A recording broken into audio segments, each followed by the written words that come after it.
Well, all he's really explaining is exactly what happened with Barnaby Joyce. You know, with Barnaby Joyce, they had advice from the Solicitor General that was probably stronger than what they've got on Peter Dutton, and they said, no, we'll refer it to the High Court anyway and check.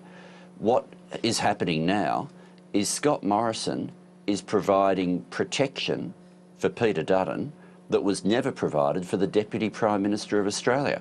Now, I don't know whether Peter Dutton is going to be found to be eligible or not, but the concept that the High Court won't even be allowed to check is just a different standard for him than any other Member of Parliament. It's going to be much less likely, though. Obviously, Malcolm Turnbull, you know, he's not very happy with the Liberal Party right now, given the events of the last few weeks. There's no indication that the government, Mr Morrison, Mr Dutton, will take the former Prime Minister's advice. That's right, and certainly at the moment, Scott Morrison appears willing to provide a level of protection for Peter Dutton that's different to how Barnaby Joyce was treated, different to how a whole series of members of Parliament on each side have been treated. Now, I don't think that's smart. I think of all the things Prime Minister should be respecting, the Constitution's probably one of them. And, you know, to say, oh, but we've got strong advice from the Solicitor General, well, they don't. They've got advice from the Solicitor General and they had advice from the Solicitor General on Barnaby Joyce and still went to check. And think of what the implications are if they get this wrong. You know, if they don't even bother to check, we've got someone in one of the most important portfolios for the security of the nation, and we're not sure whether he's legally allowed to be a Member of Parliament. Up until this point, though, the view from both sides of politics, I think that was the argument made by Mr Shorten as well over many months, is that you shouldn't be referring people on the other side of politics. It sets a bad precedent. Do you stand by that? Well, our preference is for self-referral. That's our preference. Let's remember with this one, though, if he were to be found to be ineligible, it's not because of a personal history of parents and grandparents and all the personal natures that went to the other cases.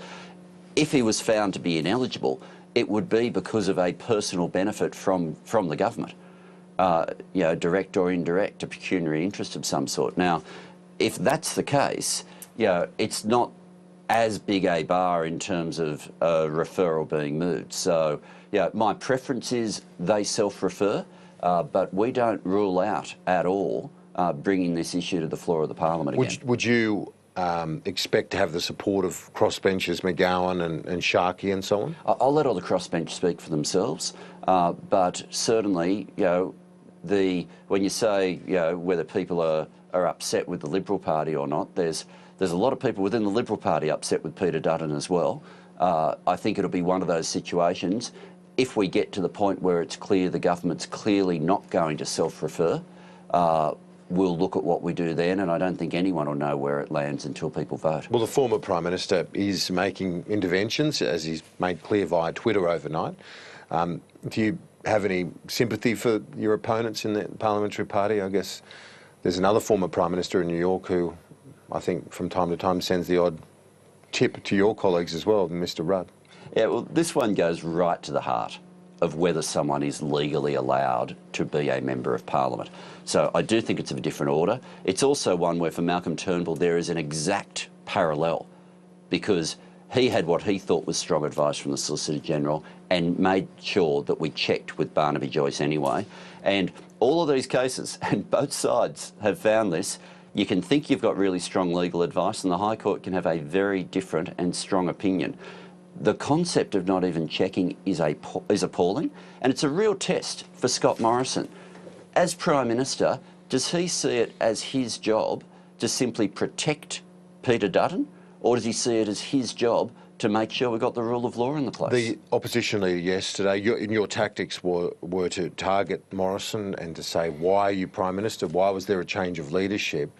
They're not really going into much detail, if any, in terms of explaining that. But doesn't matter, because is Mr Morrison right in saying that the people, the Australian people, want this place to move on, get something done? There are lots of times when we'll ask questions based on our own research or based on what's in the media.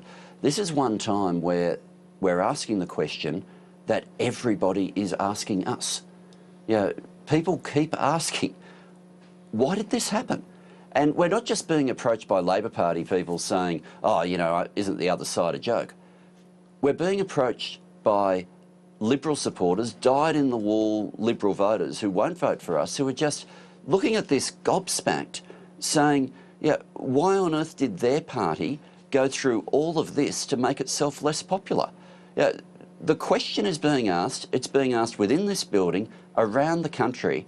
Yeah, if it was just a political issue of the day, Scott Morrison would think, oh yeah, the media cycle will move on. This goes to the heart. Why on earth is he now in the job? Liberal supporters don't understand it, Labor supporters don't understand it, and when the Australian people keep asking that question, it'd be wise of him to answer it at some point. But do you think he's got some defence in saying he's focusing on the main game, on the things that affect people, as opposed to the political drama in this place? Yeah, it's not political drama.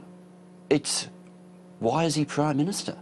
Yeah, it's a relatively fundamental question, and I think for most people, whatever your job is, if you're asked, why are you now in that job, you can answer the question. But the Prime Minister of Australia, the most senior politician in the nation, doesn't know why he's there.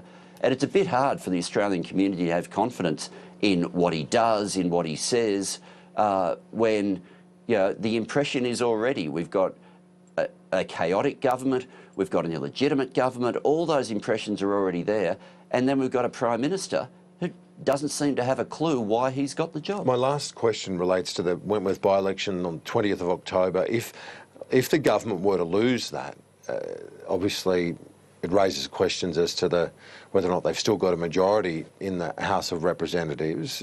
What would be your view as to the way forward then? Would you try and bring on a motion of no confidence in the government and test the support of the likes of McGowan and Sharkey on the crossbench? And we know where Wilkie stands, but in terms of those others? Yeah. Look, certainly it'd mean we were in minority government. It would also mean that we were very close to the next election by that point.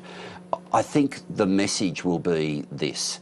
It will make absolutely clear that the only way to get stable government back in Australia will be to elect a united Shorten team, and if elected, then to have a united Shorten government.